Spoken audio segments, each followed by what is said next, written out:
Hello student, आज हम लोग ध्वनि तरंगों के बारे में नेक्स्ट टॉपिक पढ़ते हैं। ठीक है, तो जैसे अपवर्तन तक हम लोगों ने पढ़ लिया था। ठीक है, अब अपवर्तन के कुछ प्रभाव थे वो हम लोग पढ़ लेते हैं। तो ध्वनि के अपवर्तन के क्या क्या प्रभाव होते हैं।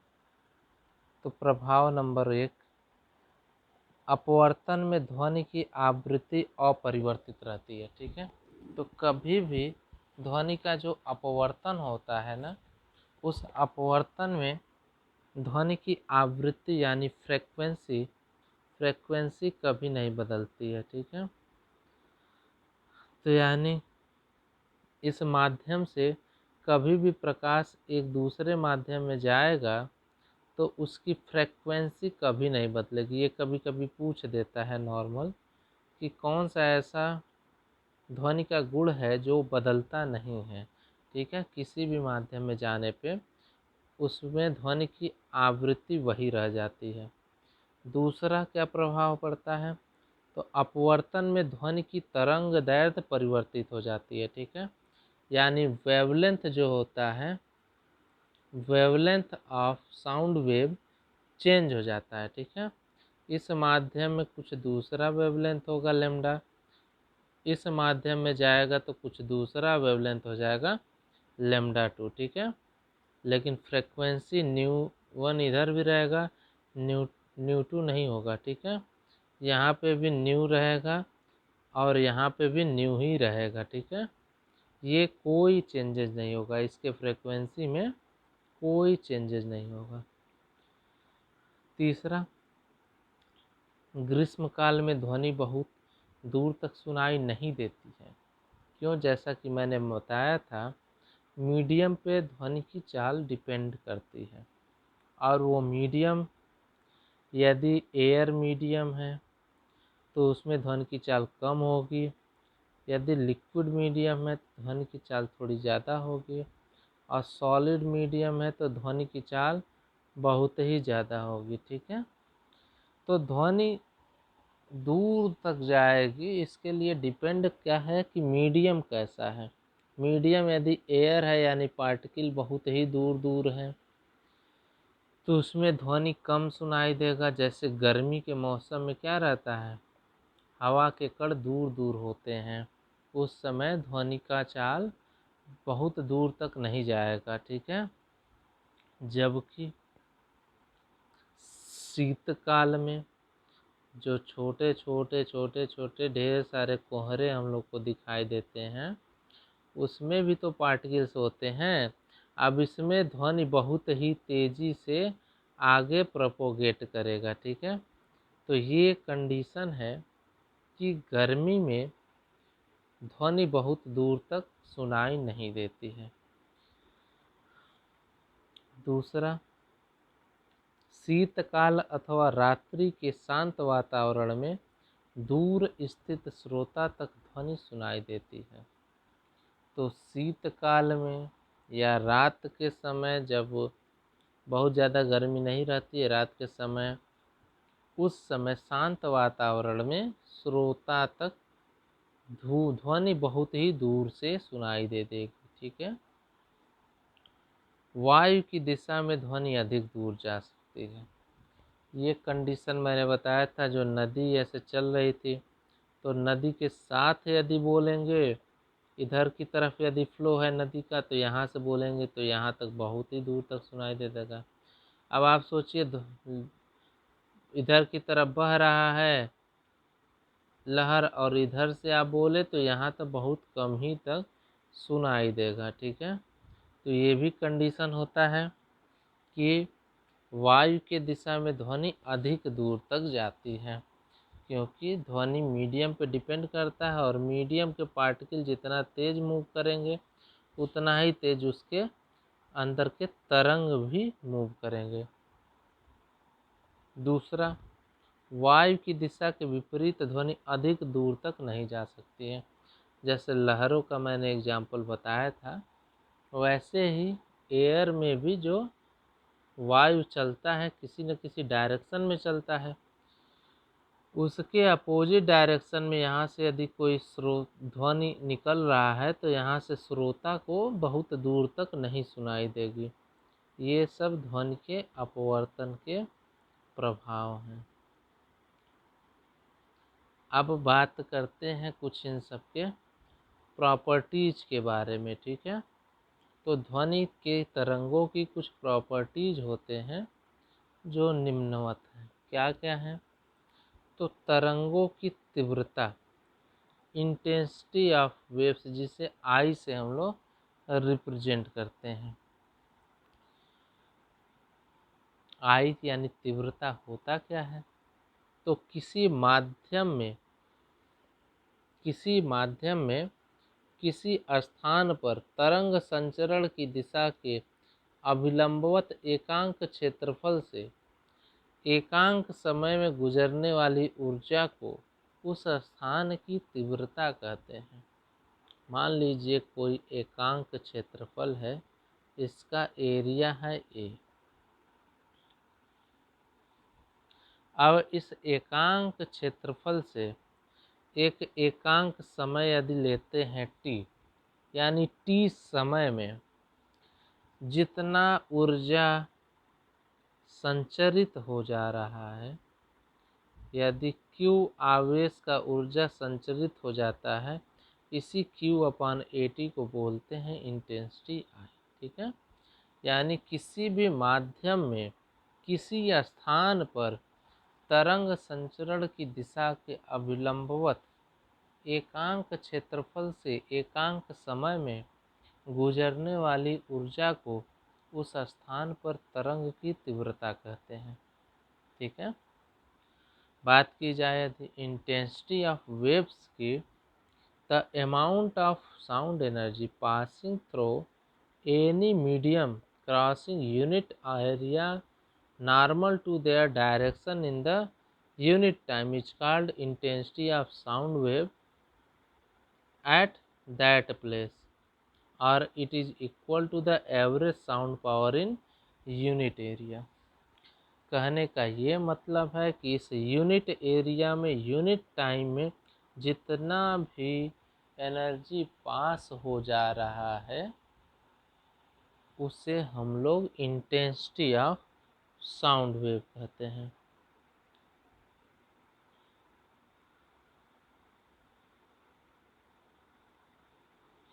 फार्मूला के बारे में यदि बात की जाए तो I इज इक्वल टू क्या है? Q/AT है, ठीक है। जिसे हम लोग 2π² n² a² ρv से रिप्रेजेंट करते हैं। यदि बात की जाए 2π² n² के बारे में तो 2π² n² को 1/2 ब्रैकेट में 2πn का होल स्क्वायर भी लिख सकते हैं, क्योंकि जब 2 का स्क्वायर होगा 4 होगा, 2 से कट करके फिर 2 मिल जाएगा। तो इसे हम लोग लिख सकते हैं हाफ 2πn का होल स्क्वायर, और इस 2π² n² को हम लोग लिख सकते हैं हाफ, और इस 2πn को लिख सकते हैं ओमेगा, तो ये हो जाएगा हाफ ओमेगा²। फिर है a² रो इंटू वी, ठीक है। ये है इंटेंसिटी ऑफ साउंड वेव, ठीक है। अब इसमें बात की जाए Q क्या है, तो Q T सेकंड में माध्यम के क्षेत्रफल A से प्रवाहित ऊर्जा है, ठीक है। A क्षेत्रफल है यदि कोई भी माध्यम का, उसमें T समय से जितना ऊर्जा प्रवाहित हो जा रहा है वो सारा Q है। 2π² क्या है? 2π² तो कांस्टेंट है। n क्या है? तो n आवृत्ति है। n क्या है? आवृत्ति है, फ्रीक्वेंसी है। a क्या है? तो a एम्पलीट्यूड है, आयाम है, ठीक है। a आयाम है। रो क्या है? डेंसिटी है, यानी माध्यम का घनत्व है। और v क्या है? v तरंग की चाल है। ठीक है। बात करें यदि ओमेगा की, तो ओमेगा क्या है, कोणीय वेग है। ठीक है। I intensity of sound, Q is the amount of energy passes through the unit area A in unit time t. 2 pi square is constant, n is frequency, A is amplitude, rho is density and v is velocity, wave velocity। ठीक है। Omega is angular velocity, A is further amplitude, rho is further density, v is further velocity of wave।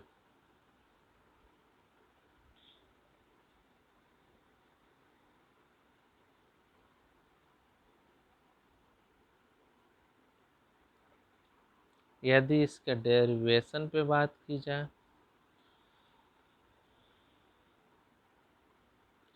तो ध्वनि तरंगों की तीव्रता दाब व आयाम पर निर्भर करती है। तो ध्वनि तरंगों की तीव्रता दाब व आयाम, ठीक है, दोनों पर निर्भर करती है। Intensity of sound energy depends upon the pressure and amplitude. वही कारण था कि जो ध्वनि की तरंगे थीं वो जब हवा चल रहा था तो उस समय वो तेजी से चल रही थी। गर्मी का मौसम था उस समय धीरे चल रही थी। ठीक है। तो गर्मी का मौसम था तो उस समय प्रेशर कम होता है। प्रेशर कम होता है तो उस समय उनकी ध्वनि का वेग भी कम था। ठीक है। तो अलग अलग एम्पलीट्यूड वाले तरंग भी अलग अलग गति से चलते हैं। ठीक है। तो ध्वनि तरंगों की तीव्रता दाब व आयामों पर निर्भर करती है, जिसके लिए हम लोग चाहें तो फॉर्मूला निकाल सकते हैं। क्या होगा, यदि तरंग संचरण में माध्यम में होने वाले दाब परिवर्तन में दाब आयाम पी मैक्स तथा तरंग संचरण नियतांक k = 2 पाई अपॉन लैम्डा तथा माध्यम का आयतन प्रत्यास्थ गुणांक बल मॉडुलस b हो तो P max = BAK = PV rho v square A omega upon v। चूँकि जो v होता है वो अंडर रूट में b अपॉन रो होता है, इसीलिए हम लोग ये फार्मूला पाएंगे I = P² max upon 2 rho v। ठीक है।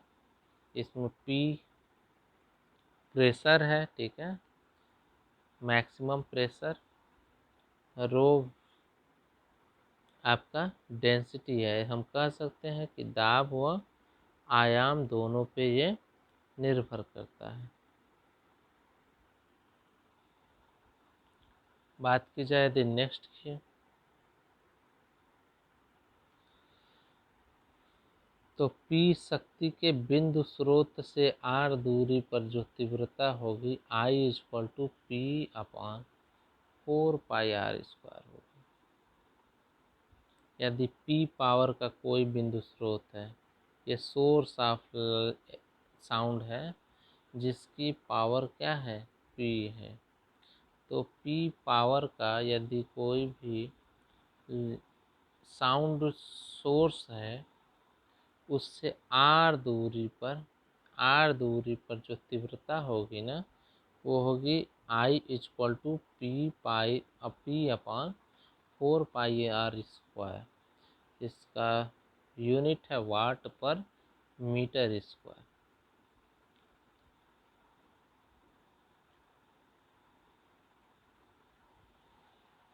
और यदि मान लीजिए स्रोत की लंबाई यदि L है, ठीक है, तब वहाँ पे उसकी इंटेंसिटी I = P/2πr L हो जाता है, जहाँ L स्रोत की लंबाई, सोर्स की लेंथ, R स्रोत से उस बिंदु की दूरी, उस पॉइंट से सोर्स के बीच की डिस्टेंस r है और यदि r1 दूरी पर तीव्रता I1 और r2 दूरी पर I2 हो तो एक रिलेशन मिलता है, the ratio of intensity of those are equal to the square of radius of those. यानी पहले वाले बिंदु का यदि तीव्रता I1 और दूसरे वाले बिंदु की यदि तीव्रता I2 हो तो I1 अपन I2 बराबर R2 square upon R1 square मिलता है, जिसलिए हम लोग कह सकते हैं ये दोनों एक दूसरे के व्युत्क्रमानुपाती होते हैं। I1 upon I2 equal to मिलेगा R2 अपन R1। ये दोनों एक दूसरे के व्युत्क्रमानुपाती होते हैं, यानी कि इनवर्सली प्रोपोर्शनल होते हैं।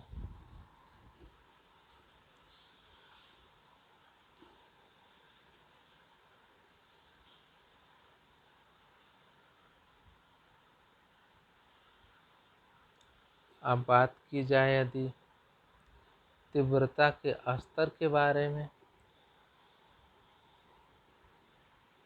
जिसे हम लोग बोलते हैं इंटेंसिटी लेवल, ठीक है, तीव्रता का स्तर क्या होगा। तो हम लोग जानते हैं कि 20 हर्ट्ज से लेकर के 20,000 हर्ट्ज तक के साउंड को हम लोग सुन पाते हैं।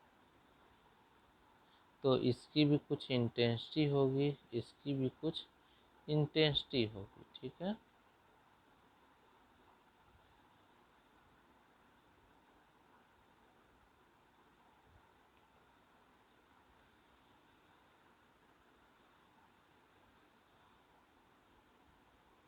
तो उसी के लेवल को हम लोग किससे मेजर करते हैं, तो उसके लेवल को हम लोग मेजर करते हैं इंटेंसिटी लेवल से, तीव्रता स्तर से। तो ध्वनि की न्यूनतम तीव्रता I0 जो सामान्य कानों द्वारा सुनी जा सकती है, श्रवण की देहली तीव्रता कहलाती है। The minimum intensity of sound I0 which can be heard by the human ears are known as threshold of hearing। यानी कि वह कम से कम तीव्रता वाला ध्वनि जिसे हमारी कानों द्वारा आसानी से सुना जा सकता है, उसे श्रवण की देहली तीव्रता कहते हैं। तो वो है threshold of hearing. Minimum audible intensity of sound is known as threshold of hearing. होता कितना है, ये I0 होता है 10⁻⁻12 वाट पर मीटर स्क्वायर। I0 कितना होता है, 10 × 10⁻12 वाट पर मीटर स्क्वायर। सामान्य मनुष्य जो है वो 10⁻12 से लेकर के 1 वाट पर मीटर स्क्वायर तक की ध्वनि तीव्रता को आसानी से सुन पाता है। अब ध्वनि तीव्रता के जो स्तर है इसको डेसिबल में हम लोग रिप्रेजेंट करते हैं, जिसे बीटा से प्रदर्शित करते हैं। और एक फार्मूला है beta equal to log base 10 I/I0। इसे हम लोग बेल बोलते हैं। बेल तीव्रता का मात्रक तो होता है, लेकिन प्रचलित मात्रक होता है डेसिबल। उसी का 10वां हिस्सा, बेल का 10वां हिस्सा डेसिबल कहलाता है। चूँकि बेल बहुत ही बड़ा मात्रक होता है, इसीलिए छोटे मात्रक को हम लोग लेते हैं beta equal to 10 log 10 log base 10 I/I0 decibel. जहाँ पे हम लोग जानते हैं आई नॉट है 10⁻12 जो कि थ्रेशोल्ड फ्रिक्वेंसी है, और बीटा इज इक्वल टू हम लोग निकाल लेंगे log बेस 10 I/I0 से। ठीक है, तो आज हमने इतना पढ़ा, आगे हम लोग नेक्स्ट टॉपिक में इसके और सारे अभिलक्षण पढ़ेंगे। Okay, thank you.